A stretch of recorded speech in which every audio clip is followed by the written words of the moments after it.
I love Alien 3, but there's definitely quite more than a few people who don't, and who wanted to see another film, another Alien film after the release of Alien 3.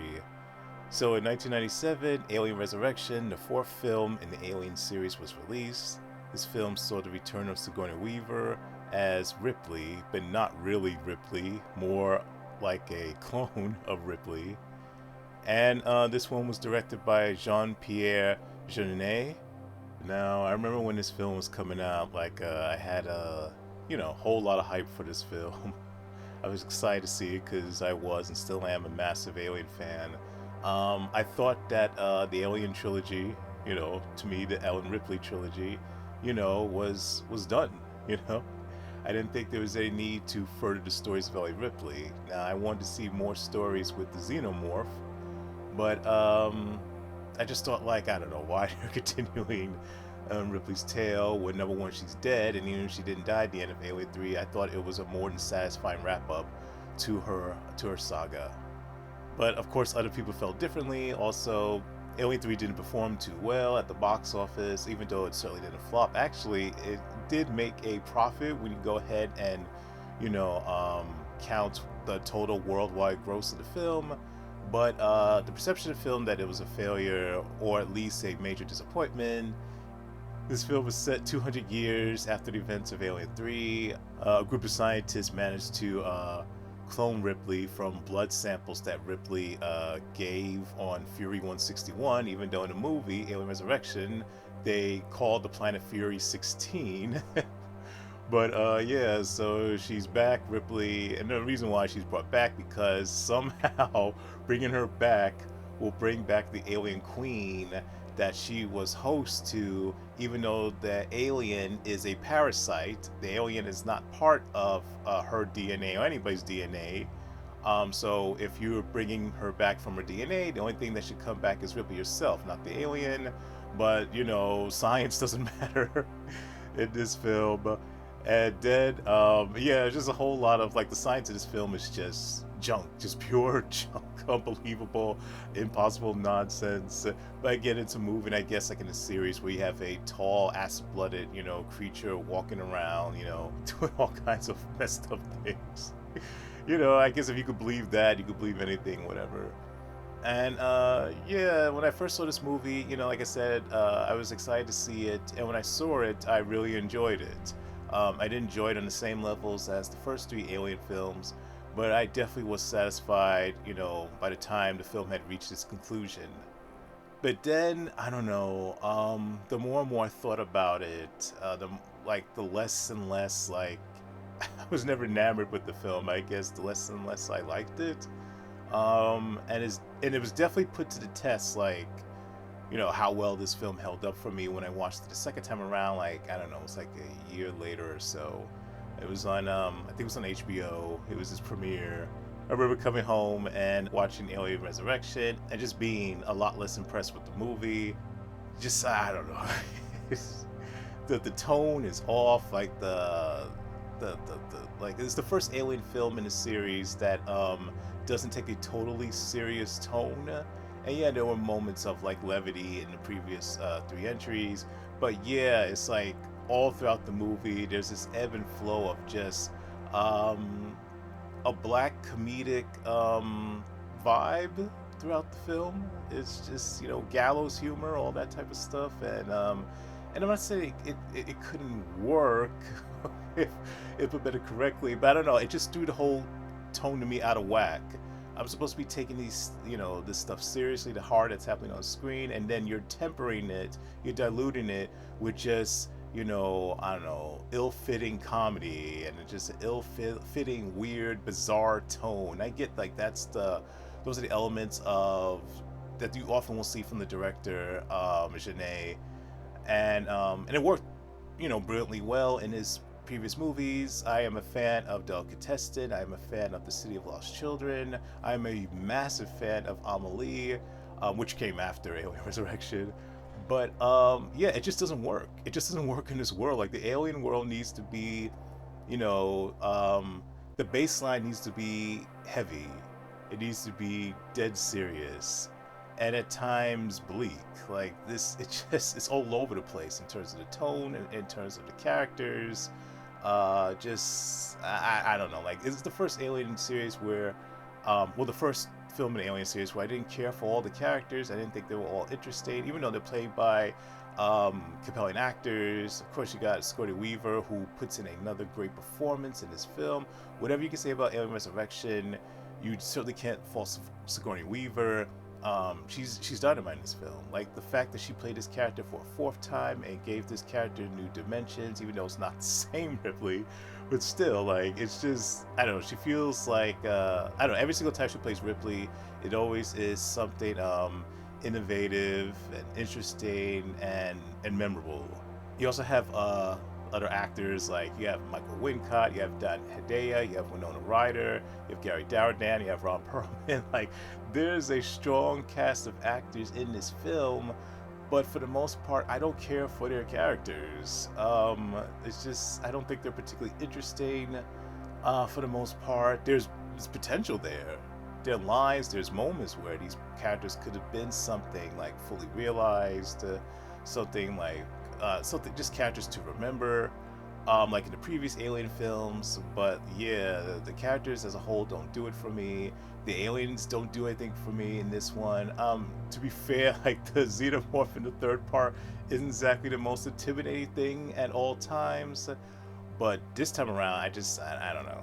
I don't know. I'm not saying that the aliens are totally ineffective in this film, but I think a lot of it's just like diminishing returns. Like there's only so many times a creature can be scary, and I don't know. Like the only scene where to me, they instill any real dread is the underwater sequence, which is one of the there's only really two standout sequences. There's only really two standout sequences in the film. The underwater sequence is a tense, well done moment, and the aliens are pretty intimidating to see. Even though the CGI when they're underwater, like this is 1997, so you kind of forgive that. But yeah, beyond that, and maybe the scene where the aliens are intimidating with they're in the lab before they get let loose, and when the aliens decide to kill one of their own to escape, and there's some tension there. But overall, like I just think the aliens are boring in this film, and I don't like the way they look in this film. It's something about the design; they're like too streamlined, too sleek for me. Yeah, just I don't know. Of all the Alien versions, I think they're probably the less, at least up until that point, the less Giger-esque looking. But it's just overall the story I just don't find that compelling. I just don't. It's just again we're on another ship, and again it's like kind of a cross between Alien and Aliens. We have it's back on the ship, but then we have like this group of armed group that has to go ahead and go against the aliens, a multitude of aliens, and so it's a cross between Alien and Aliens, but nowhere near as effective as either one of the two. Like it's only just a sliver of the goodness of Alien and Aliens. Alien Resurrection. I don't know. Like it's only a sliver as good as Alien 3. I don't know. It doesn't feel like it's any story progression in terms of this universe. Like we don't really I don't know. I'm not saying there aren't new elements introduced, but in the grand scheme of things, it doesn't feel like this world. We're getting deeper into this world. We're finding out more, and more is happening. More is at stake. It's just the same old, same old. Like you can say anything you want about Alien 3, but Alien 3 is not the same old, same old. Like it's different settings, different tone, different feel.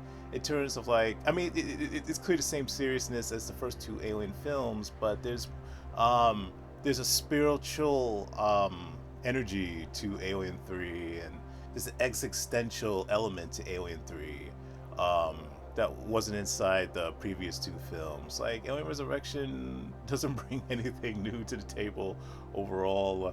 It's not a terrible movie by any means. It is entertaining, but it's not particularly captivating in any way. Like I said, there's some good sequences, good little moments here and there, but overall, it's just the same old, same old. It doesn't do anything new.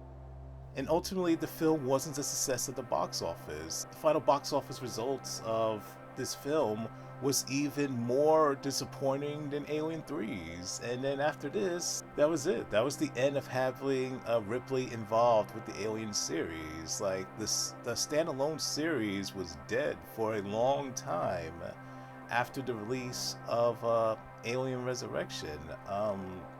It's just not that good of a movie. I remember when I first heard of the concept of Alien vs. Predator, like, I couldn't believe it. I couldn't believe it was a real thing. Like, I remember getting a comic book back in the early 90s, and there was this ad for this company that used to buy comics from. Like, there was all kind of comics that they were promoting for sale, and one of the comics was Aliens vs. Predator, and I'm like, wait, what? Like, wait, this can't be for real.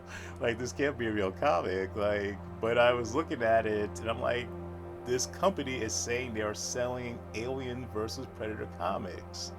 And then somehow, I don't know, later I verified, like, or doubly verified that this was a real thing. And I was just so excited, like, oh my God, this is genius. That they made something like this crossover. And, you know, later on that year, you know, I started getting my first of what would become a number of Alien vs. Predator comic books. And, you know, like other Alien vs. Predator fans, you know, we were hoping one day that there would be a movie, you know, based on the comics, or just an Alien vs. Predator movie in general, whether it was based on the comics or not. And it did finally happen. And when it did, I was furious. That was understatement. I was angry. I mean, we are now 20 plus years later from the release of Alien vs. Predator, and I am still, like, not too pleased with the film. I saw Alien vs. Predator when it came out, and this movie directed by Paul W.S. Anderson of Mortal Kombat and Event Horizon fame and the Resident Evil movies. Yeah, he directed this masterpiece. And yeah, that was one of the worst movies we just had in my life. We're watching it just being just pissed off from first frame to the last. Yeah, this PG-13, you know, extravaganza. It pissed me off. Pissed me off. Like I mentioned, like, this is a PG-13 film. Alien vs. Predator films are films that are well known they're well known for being hard R-rated films, with some of the most messed up, you know, bloody, you know, disturbing moments in mainstream film history. You know, so the same series that birthed, you know, the chestburster scene, and the same series that birthed, you know, the 7-foot tall alien go ahead and slaughtering people, spawned this watered down, diluted mess. The studio heads making Alien vs. Predator PG-13 ultimately was pointless, because the whole thing was, I guess the reasoning was, well, we make it PG-13, we could go ahead and bring in more of the younger audience to see the film, which in turn will make it a bigger hit. But in the end, it's like, you know, it didn't, like, Aliens outgrossed Aliens vs. Predator. Like, and that is unadjusted for inflation. So, like, yeah, it did do, like, more so, it did make more money than Alien Resurrection, and Alien 3, but it didn't outgross Aliens domestically or globally. And I think it was about, you know, around the same range of money that the original Alien did. And so in the end, it's like, you know, it would have done it regardless, like, if it was rated R or not. Like, it didn't do any more money, it didn't make any more money than the highest grossing film at that point in the series, Aliens, and the highest grossing film of either entry at the time, the Alien or the Predator films. Like, it wasn't the most highest grossing one. Sony, it didn't outgross any R-rated entries. So what was the point? It's like, you could have made it R, and I guarantee you would have made around the same amount of money, if not the exact same amount of money, because Alien vs. Predator, like, was a property that everyone wanted to see. you know, and that same audience that came for Alien and Aliens, that came for Predator, that made the first Predator, that made those films hits, they would have came out and saw Aliens vs Predator. There was no need to make this PG-13. There was no need to sanitize this series, because once they decided to make Aliens vs Predator PG-13, they later on another hard R-rated series, or at least, you know, some people may not see as hard R.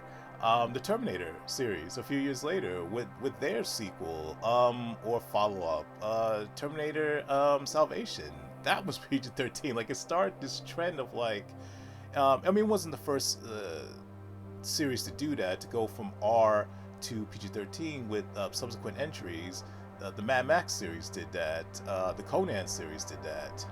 The films in those series, you know, Mad Max Beyond Thunderdome and Conan the Destroyer, they're seen as like lesser entries inside their franchises, and a big part of that reason is because they're PG-13. Well, the case of Conan, no, Conan the Destroyer was rated PG. So yeah, it's just at the end of the day, it just does work. Terminator Salvation was one of the lowest grossing Terminator films of the series, so it's like it doesn't work.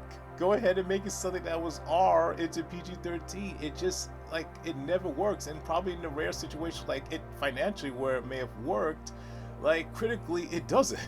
And in terms of fandom, like, they don't care for it, you know, overall. So I don't know, like, just watching cutaways inside Aliens vs Predator, you know, and it's seeing scenes where, like, the chest burster comes and there's no blood.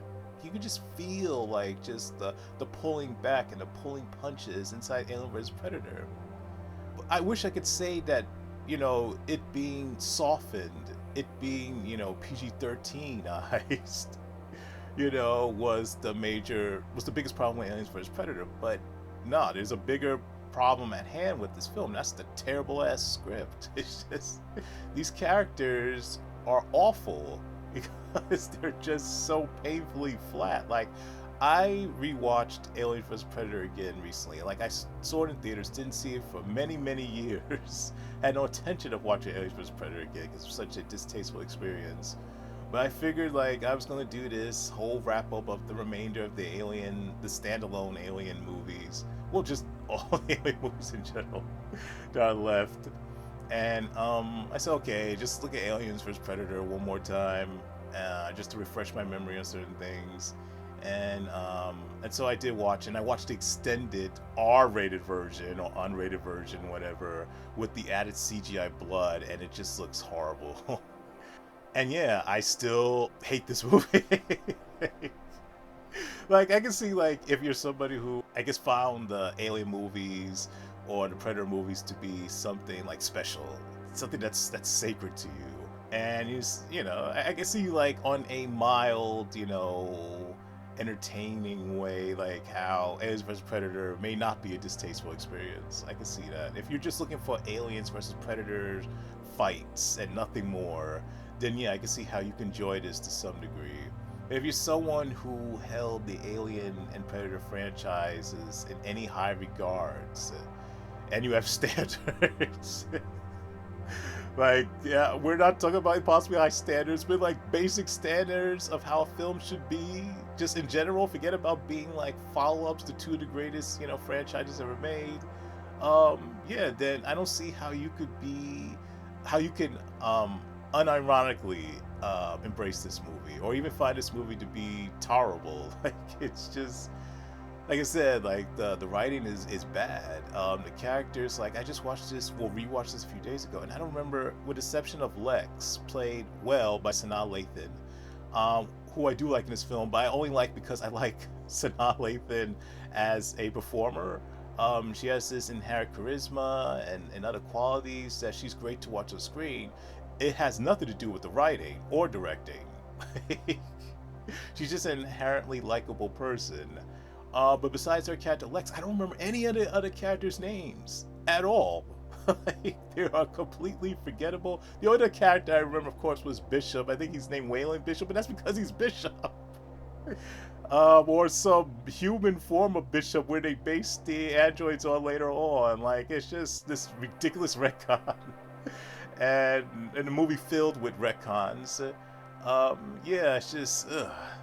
Like, I don't know, like, just with the lines of dialogue just in this film, like the whole thing, like, when Lex meets one of the, of the members of the crew that goes excavating these pyramids, and she asks her, like, her being armed or something. It's like, a gun's, and I'm paraphrasing here, but like a gun's like a condom. Like, I'd rather need it and not, I'd rather have it and not need it than need it and not have it. I don't know. Like, the dialogue in this movie is just bad. The dialogue in this movie is super cliched, um, and super flat and uninvolving, not memorable. Like, you got a series that, like, the Alien Predator series have moments, like multiple moments of memorable dialogue and multiple line deliveries and, memorable characters, and this film has none. None of the characters are memorable. None of them stand out. None of the sequences to me stand out. Like, this is the first film in both the Alien Predator franchise where none of the sequences stand out to me at all. Not horror-wise, not action-wise. I do not care for them. Like, they're competently made, like they're completely shot, but there's nothing exceptional about them at all. I will say I'm thankful there's none of that, that crazy camera moving all over the place type of nonsense that was so prevalent in 2000s. The shaky cam. The shaky cam syndrome. That was just ridiculous. How it was so overused throughout the 2000s and even going into the 2010s to some degree. But so thankfully there's none of that here. But yeah, just the only thing I can say that stands out in this film is, at least in regards to when it gets to the pyramid scenes, like the interiors, like the production design is well done. I will say that the production design, and that's pretty much it. I don't really care for the way the aliens look in this film. They're not terrible, just a preference thing. I don't really like the way the aliens look in this film. Now the Predators, though, they look horrible. Like, they're just, why do Predators look like roided up linebackers in this film? Like, the Predators also be these tall, like big, but like also kind of lanky at the same time creatures. And here they're smaller and look like football linebackers. And I get they're smaller because they're supposed to be like teenagers or young adult predators in this. I don't know if they are supposed to be like not yet fully grown predators, then why they're like built bigger, like mass wise, width wise, than full grown predators. Is ridiculous. And like when they're unmasked, like when we finally see like the lead predator unmasked, like he looks bad. Like, I'm so sorry, but he looks bad. Like, he clearly looks like what he is in reality, a prosthetic mask. Like the first Predator in the first movie, that brilliant makeup by Stan Winston. Like, we're now about 40 years in from that first film, and it looks flawless. There's still not been a Predator on screen unmasked that looks better than Predator in the first movie. Like, it's flawless. Like, it's one of the best makeup applications in the history of film. And the second one looks great in the second film. But the Predator here, oh my God, it just looks fake. It looks fake, and is the worst looking Predator of all the Predators on screen I've seen. It's just like, yeah, I'm sorry. It just doesn't look good at all. I could go on and on and on, tearing this movie apart, like, but I'm tired. I'm tired. It's time to move on to the next one, which, oh man, another winner, AVPR, Aliens vs. Predator Requiem. This film is also awful, like, terrible, but I will say this, though. In terms of, like, just being entertained, I find this to be a much better film, just strictly on an entertainment scale. Now, I love so bad it's good movies when they're done right or done wrong, depending how you look at it. I'm a big fan of movies like The Room, Miami Connection, even though I think Miami Connection is a generally great, unironically great film. But yeah, I'm a huge fan of bad movies, so bad they're good movies. movies, and that's what Aliens vs Predator, well, AVPR is. A so bad it's good film, so bad that's at least entertaining. Like, it's a terrible, abysmal film. Like, in terms of production values, it is a inferior film to Paul W.S. Anderson's Alien vs Predator. No question about that. In terms of a script, it's an even worse script than Anderson's movie. Think about why I do enjoy, on an entertainment level, even though I know most people may like, no. As bad as the first Alien vs Predator film, it is like a masterpiece compared to AVPR, and I would not argue with them on that. But for me, like, it's just so bad. It just, reaches those depths of so bad it's good territory. AVPR, like, the script is abysmal, but it's like the line delivery is just so, I don't know, entertaining.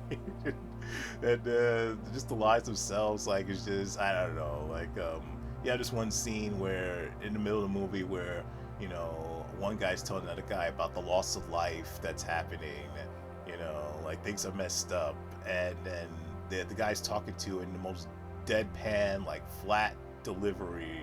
I don't know if deadpan's the right word, but just in the most flattest, most lifeless tone, and like, he just, in a tone deaf manner, we need guns. I think I put more life into that line than that actor did. That actors actually did, like, solid work later on. So it wasn't because of the actor. It's just because of the directing and the writing. Like, this film is garbage.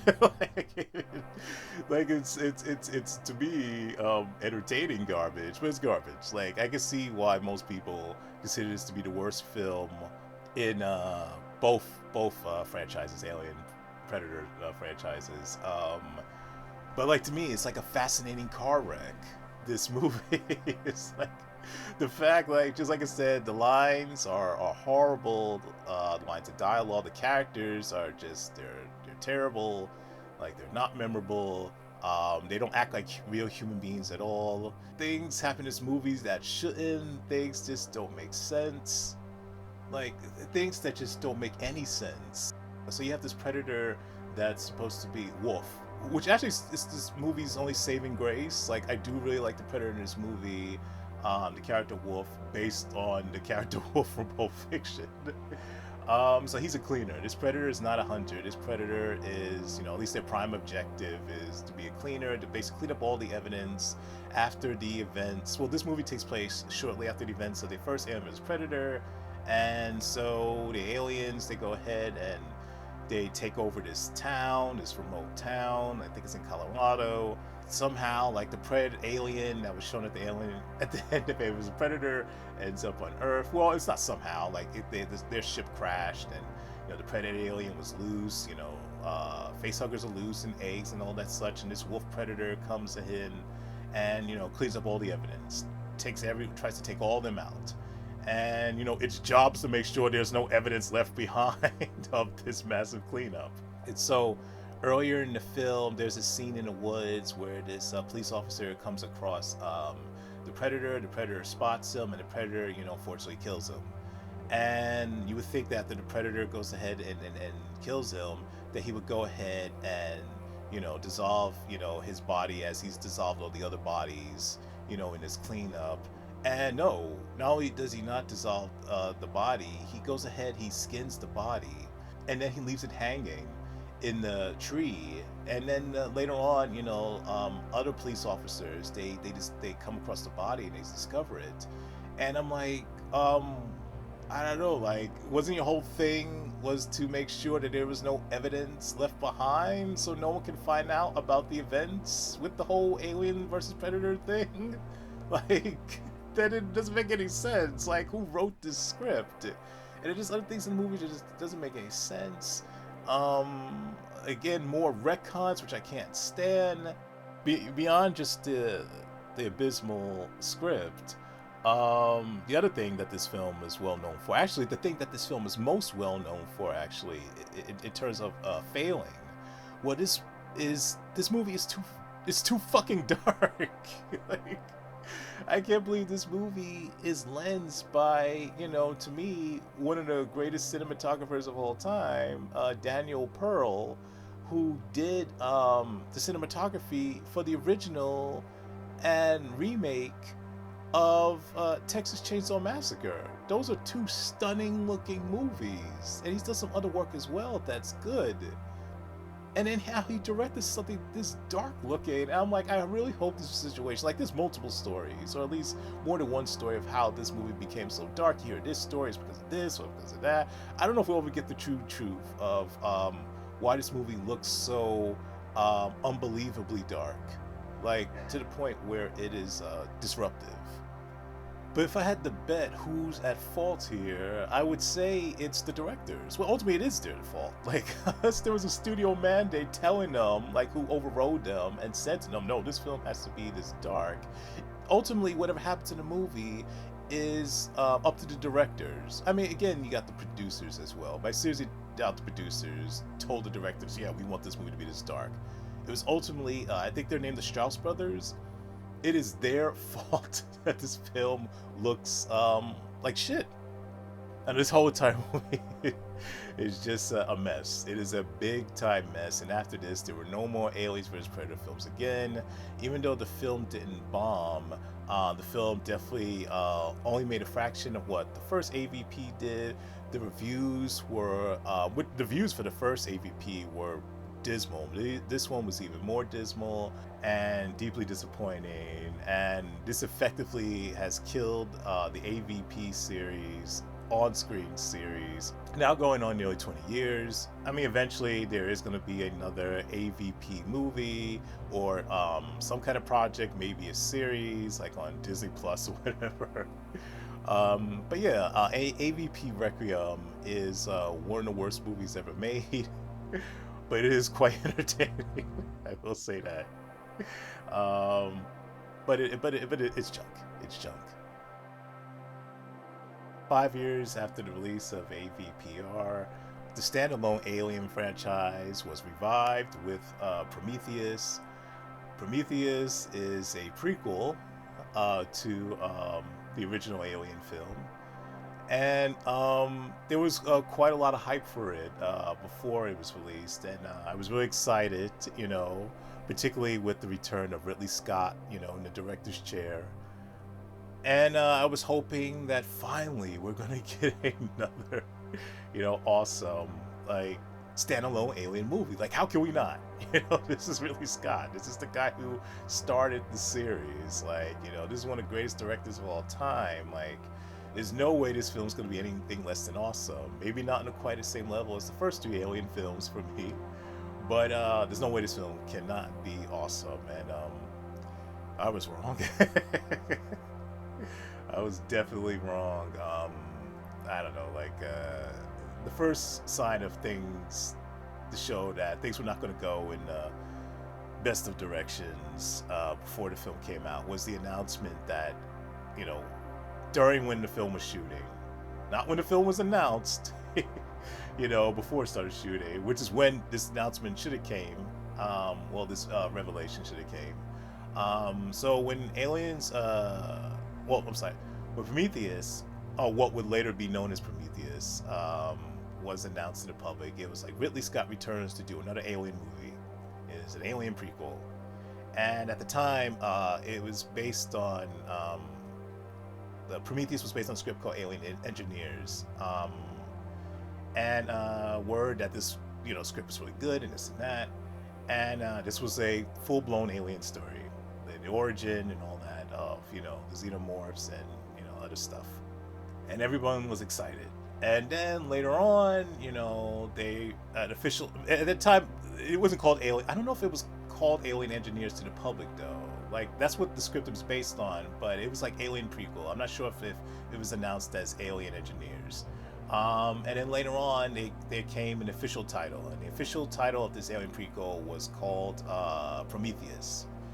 And Prometheus is, not exactly going to be the Alien Prequel that we thought it was going to be, or that it was sold as it was going to be in the beginning. That this is going to be, no longer an straight alien prequel. It's gonna be like the xenomorphs are gonna be, you know, basically put to the background. In fact, there's not gonna be any, at least what we know as xenomorphs in the film at all. That this is just gonna be a story that takes place in this universe, but there's gonna be new characters and new creatures that are somehow tied into the xenomorphs and their origins, but not really. And I went like, what? Like, and a whole lot of people, you know, fans were like, wait, what? Like, what happened?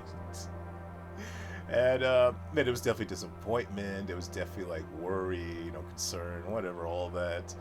And yeah, I was not pleased. But then when I saw the first trailer for Prometheus, I gotta admit I was blown away by the trailer. It was great in the way how they paid homage to the original Alien trailer, in the way how it was cut, put together. The original Alien trailer is my favorite like trailer of all time to anything. And the way they did it in the same style but modernized, and it was just a fantastic trailer. Like Prometheus is still one of the best trailers of all time. So like the disappointment I had with finding out about that it's not going to be a true prequel, you know, to Alien, like in regards to focusing on the xenomorphs, you know, I was like, okay, like, well, you know, I may not be getting what I want, but I guess I could be getting what I need, type of thing, I guess. And yeah, like my expectations definitely like soared again after seeing that trailer. But then I saw the movie, and yeah, I didn't hate it. I don't think Prometheus is terrible. I don't think it's particularly good either. Like I had a massively mixed reaction to Prometheus. I saw Prometheus at the IMAX, at the Lincoln Square IMAX, and like visually it was like, you know, a stunning presentation. Like watching a film that looks as great as Prometheus does, and seeing it on that massive screen, on the true IMAX. Yeah, like in that way, it was a good experience. But from a story standpoint, from a character standpoint, just like from every other standpoint, for the most part, very underwhelming. Just like I don't know, like there's a quite a bit of people, more than that, who really like Prometheus. Some even love Prometheus. I get it, but then I don't at the same time, because I don't get, like, in terms of like, here's the thing I don't get. Like in terms when they talk about how smart Prometheus is, I'm like, and I mean this with the most sincerity and respect, I don't understand where you're coming from. This film is not particularly smart. It just isn't. Like it's not intelligent. Actually, this film at times is actually quite dumb. At least in regards to things that the characters do. Like yeah, it does pose questions, but they're not like questions that we haven't heard before. Like the whole idea with aliens, that humanity being birthed by aliens is not a novel concept. So I don't understand, like, you know, it's not like this film came up with that concept. So I don't understand when they say it's so smart. Like, yeah, it's a film that asks questions. Like, Prometheus is more intelligent, I'll give it that, than the average movie, you know. But in terms of the Alien series has always had a brain in its head, you know. With exception for the Aliens vs. Predator films, the first 4 films have always had posed, you know, interesting, compelling questions. It's not like Prometheus takes that concept of humanity possibly coming from, you know, extraterrestrials. It's not like it's done something new with that concept, you know, done something bold with that concept or interesting with that concept. Like, that's something I never thought about before. It doesn't.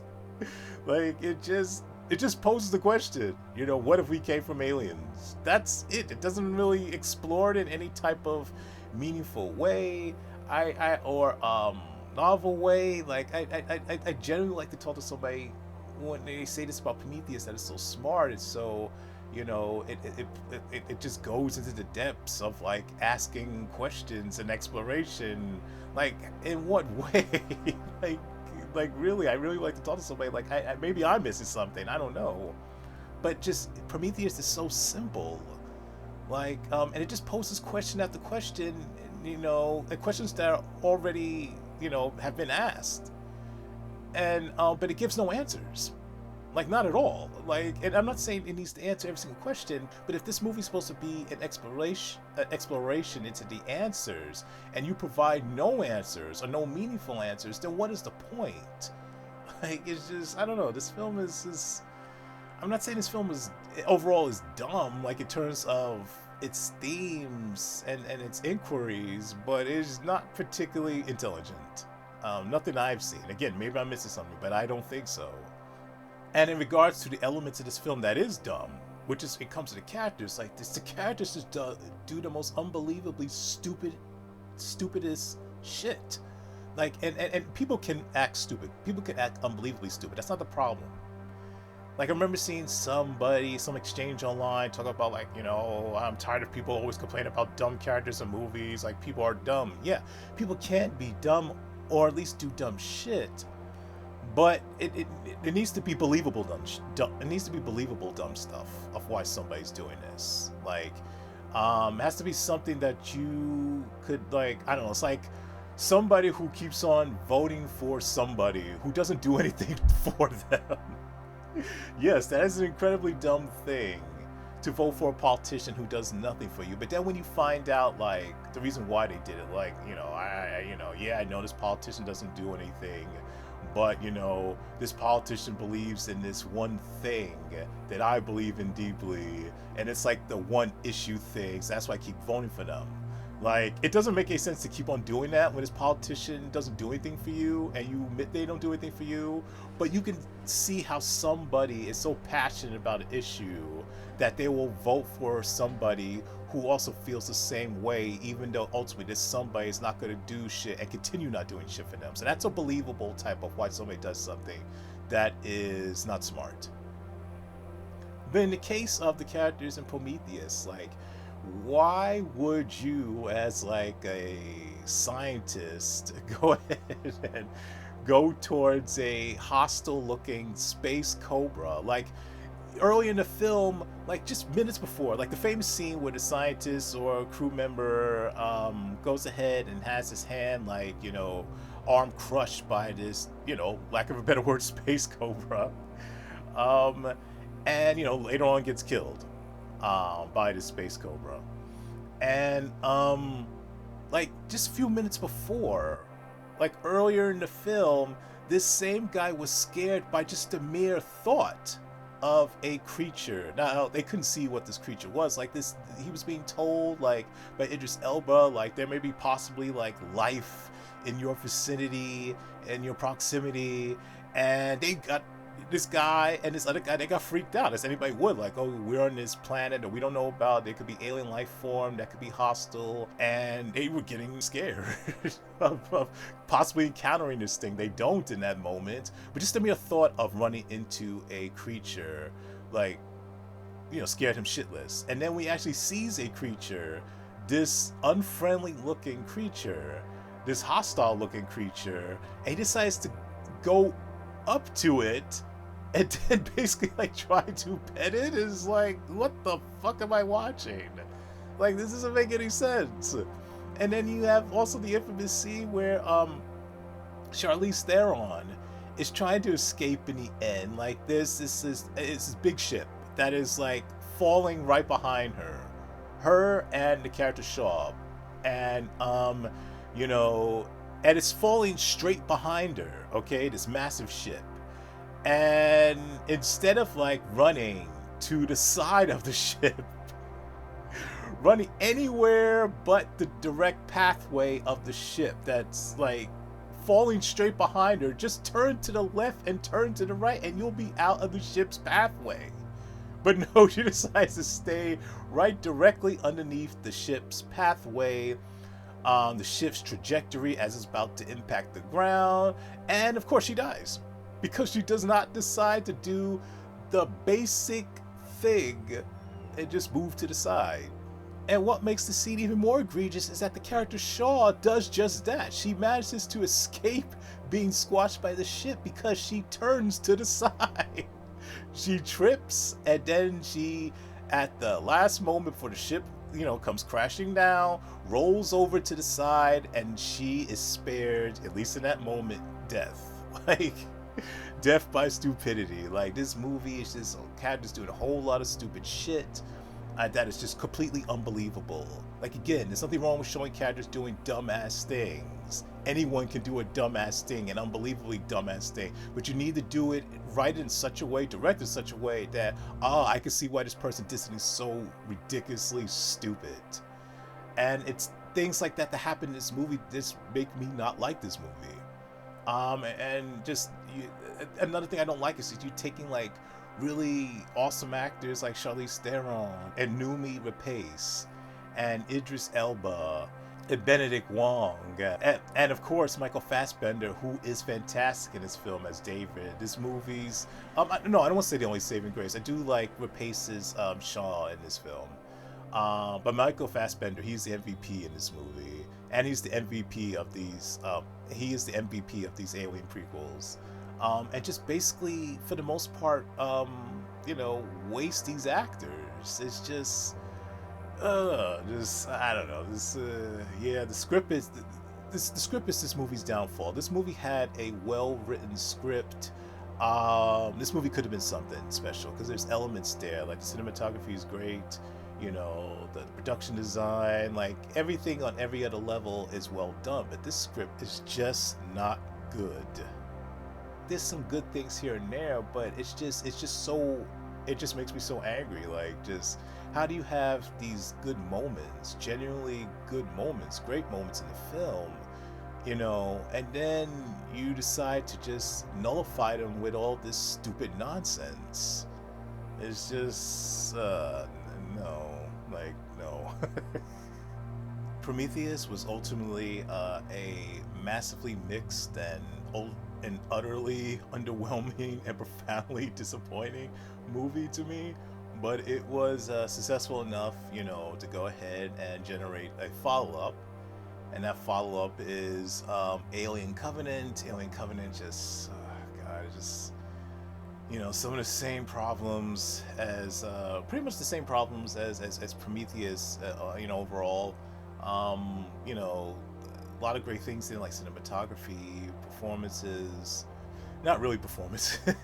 like the acting is strong inside Alien Covenant, just like it was strong in Prometheus, but the characters suck. The characters overall suck. Again, like I said, the MVP is Michael Fassbender as David. Actually, he's in dual roles in this. He plays David and he plays Walter, a good android.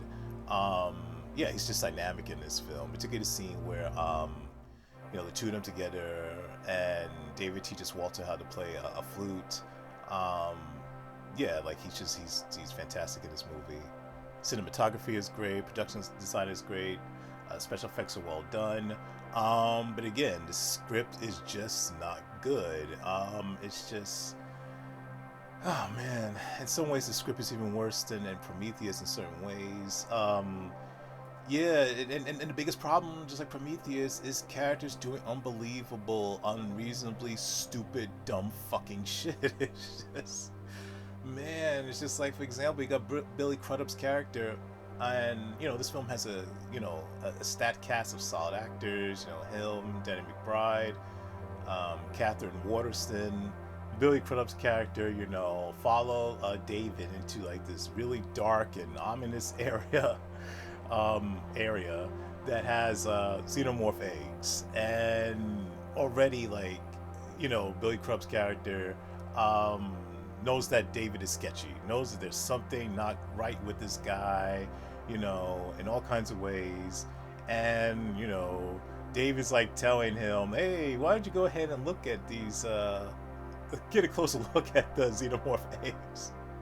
And Billy Crudup's character decides to go ahead and do that like a fool, even though he believes that David is super sketchy and he's surrounded by these ominous looking eggs, but he's gonna be stupid enough to go ahead and look over one of these opening eggs, and of course he gets face hugged and he dies right after. And I think he gives birth to the first, in this continuity, to the first xenomorph on screen in this retcon continuity. And this is the first xenomorph, like at least the xenomorph that we know, because there was like a proto version of a xenomorph, the Deacon in Prometheus. And I'm just like, why would you do that? Like, why would you look into this egg, this awful looking, nasty, terrible egg? Like, why would you do that? Like, why did you should have went ahead and just gunned down David right then and there after he witnessed the death of one of his crew members and did nothing and seemed to actually enjoy it. Like, I don't know. This is like this character's doing all kinds of unbelievably stupid shit. You got the insane amount of stupidity in the scene with the backburster moment, which is the best moment in the film. Just unbelievable stupidity inside that scene, particularly this one character. I'm sorry, I forgot the character's name. But it's just a whole lot of just ridiculous, ludicrous, dumb shit that, the characters do in this movie. And I don't know, it's just really frustrating. It just makes me not want to watch this movie. I did watch it again recently, and yeah, I just don't really care for it that much. On an entertainment scale, I do prefer this to Prometheus, even though both films are incredibly compromised. In a lot of ways, both films are incredibly frustrating, but I believe Alien Covenant, like, to me, the pacing is just better. Like, Prometheus, and I get Prometheus is supposed to be a slow burn, but at times Prometheus can be dull. I don't think it's a slow burn that is done right. The pacing is just a lot quicker in Alien Covenant. Yes, Alien Covenant is dumb as fuck, but Alien Covenant is never dull or boring. And that's why I prefer it to Prometheus overall. It's just a more entertaining film in that way. And also I prefer, I really do like dark, messed up stuff. And that's the one thing I will give credit to Alien Covenant. It returns to ultra bleak, almost nihilistic roots of Alien 3. In fact, in some ways I would say it's darker than Alien 3, because I don't believe that Alien 3, even though Alien 3 is borderline nihilistic, it isn't completely nihilistic. Like, there is a thread, a thin thread, but there is a thread of hope, in Alien 3, at least in the end of the film. There is no thread of hope in Alien Covenant. Alien Covenant is hopeless through and through. It is bleak, it is nihilistic. I will give the movie credit for that. Not too many films are like that, particularly in the mainstream, and that is the edge that I will give it over, or the edges that I give it over Prometheus. But overall, Alien Covenant is profoundly disappointing. Just a massively, I don't know, underwhelming film that could have been a lot more than it was. Just like Prometheus, both films has a lot of potential, but in the end, it is sadly left unmined. And for now, last, Alien Romulus. This is another prequel in the Alien franchise, but instead of being a prequel to Alien, this one is a prequel to Aliens. So it's a sequel to Alien, but a prequel to Aliens. And I don't really have much to say about this movie. It's fine. Alien Romulus is fine. Again, most of the entries in the Alien franchise, has, a good amount of potential, but in the lesser efforts of the Alien franchise, ultimately is sadly unrealized by the end of the films. And this one is no exception. I do think entertainment-wise, it is better than all of the Alien movies, since Alien 3. I will give it that, but that's not saying a lot, because ultimately I find this film very underwhelming. It had the goods to be possibly great or even really good, but it ultimately fails, and it fails mainly because of just nostalgia. The whole thing of member berries, and instead of trying to do something new, they just do something tired and cliched and boring and safe. And it's just the whole, right now at this moment in time, you're seeing in media, particularly stuff like films, a whole lot of legacy stuff, follow-ups to established franchises from decades ago, and a whole bunch of member berries shit. Just just trying to replicate the past instead of trying to forge a new path into the future. There's nothing wrong with recalling and reminiscing and honoring the past. There's nothing wrong with that at all. We need to remember the past. We also need to remember that there's a present and there's a future that we need to live or get to, because the past is gone. Like, the past should never be forgotten. Those who do not remember history are doomed to repeat it. So we must always keep the past in memory, but at the same time, like, you need to live your present and not live your present hinging on like the glory of your past. And that's the problem with Alien Romulus. It's just all the greatest hits from the previous Alien films, particularly Aliens, but not reliving them, not replicating them to full effect, not replicating them to maximum compelling effect. It's just like it's like when you make a copy of a copy of a copy of a copy, you have diminishing returns. Like, it's just it's just so utterly disappointing. Just the stuff I see in Alien Romulus, just I don't know, just can't get past yesteryear. A lot of story beats, like the whole thing, like bringing back Ash, or not Ash, what was his name? I think it was Rook, but it's Ash. Like, come on, just bringing him back. What was the point? I found that profoundly frustrating. Like, seeing Ash return, particularly when, like, the whole thing with Ash in the original film, and it's a retcon. It's a stupid, dumb retcon. Like, Ash is clearly like a one-of-a-kind model in the first Alien film. He has to be, because he's a spy. Like, it makes no sense to be one of many, synths, androids, because if there were multiple versions of Ashes out there, then he couldn't make a good spy, because anybody could just recognize him, like, oh, aren't you that android model that's on ships going ahead and helping out crews? That doesn't make any sense for him not to be one-of-a-kind model Ash. He has to be, in order to be an effective spy. Like, it just makes no sense. Also, he's retconned to, like, oh, there's like all these many other different types of Ashes. It's just idiotic. It's just idiotic that they did that they turned Ash into that. And and just bringing him back, like, it doesn't, like, he's just there just to say, see, hey, there's something from Alien, remember this?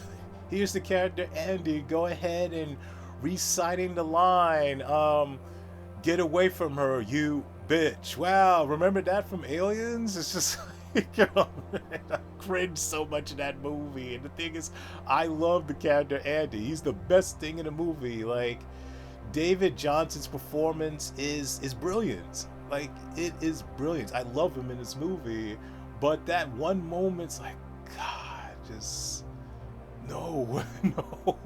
So many rinse and repeat and replicate moments there's in this film, from the scene in Aliens when Hicks shows Ripley how to use the gun, and then they go ahead and emulate that scene in this film, and this and that is just there's just too many. And the thing is, I don't necessarily mind that type of thing if it's done right, but it wasn't overall for the most part done right. I'm not gonna say there was a little moment here and there when homages worked, but overall they were just ineffective.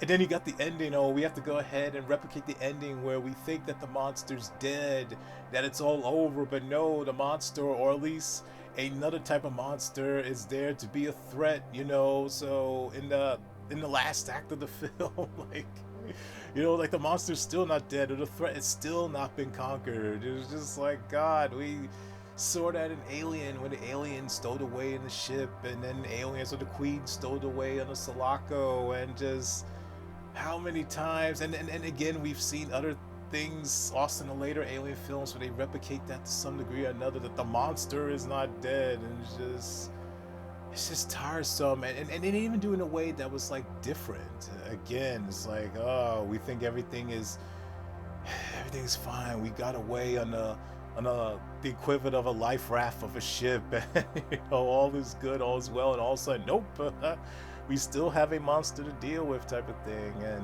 And then to even go as far as to replicate the newborn, which is like the alien, like the alien human hybrid from Alien Resurrection. One of the elements that fans do not like from Alien Resurrection, even the biggest supporters of Alien Resurrection, like nobody likes the newborn. Nobody likes the sequence with the newborn. And like they decided to go ahead and replicate the newborn in Romulus, but instead of being um, an alien human hybrid that comes from a queen alien, this one is an alien human hybrid that comes from a woman, and like and its design looks even worse than the newborn. Like this looks like some kind of Marilyn Manson goth reject. Like what the fuck is this? I don't know if I really have anything more to say about Alien Romulus. Like, and it sounds like I'm hating on the movie, and I'm not. Like, I found it entertaining, but I also find it incredibly frustrating. This film had so much potential.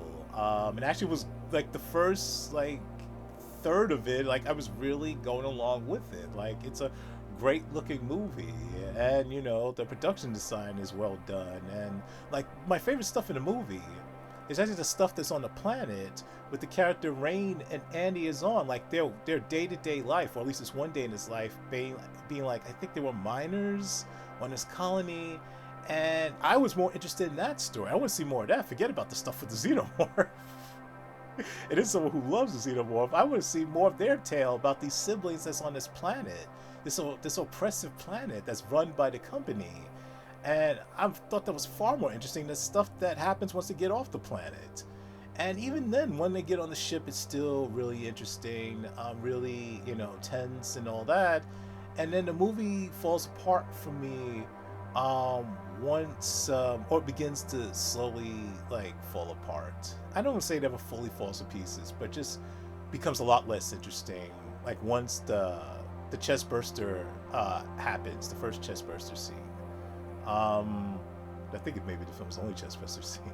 But once the chest burster scene happens, yeah, like the stock, you know, the movie just plummets. Yeah, and it never plummets all the way, you know, to the ground. But yeah, it's just a lot less interesting, a lot less effective, a lot less compelling. And it's like by the time the movie ends, it's like, you know, it was fine, you know, it was entertaining, but the movie was directed by Fede Alvarez, who just can't seem to stick the landing. Like, you know, he makes films that I like, or initially start liking, like the Evil Dead remake, which I think has a really well done first act, and still strong second act, and then the third act it just goes completely off the rails for me. Same thing with Don't Breathe, which I really liked, and probably of all his films I would say is his best movie, Don't Breathe. And he even got into the third act, and things were still going well, things were still on track. And then when he gets to the climax of the movie, it's just like, what? Like, it just goes off the rails, and not in a major way like the Evil Dead remake, but just like, it's like, why can't he just stick the landing with any of his films? And I was fearing that was going to happen with Alien Romulus, and it did. It did. Not as bad as those movies, but still, it's just he can't stick the landing. Like, it's just something about third acts or climaxes he has a problem with. I'm about to wrap this up with Alien Romulus. One other thing I will add, I do like Kaylee Spade's performance in the film. I think her character could be written a lot better. There's barely anything for her to work with in terms of writing. But like, I really do like her performance in the film. Like, I think she's really good in the movie, despite the fact that, you know, the character just isn't written all that well. Nowhere near as well as Andy. But she's definitely a standout in the movie. Beyond that, there's nothing much else. Alien Romulus, yeah, just it's not the return to form that I hoped it would be. But there are people out there who definitely like it, so I guess it's good for something. In regards to the Alien franchise as a whole, I don't know. I just really hope it returns to form. Returns to greatness, or at least goodness without any major caveats. Please, let's just get to something that is just consistently reasonably, thoughtfully well done. I do not think that's too much to ask. This is Matthew Forte signing off.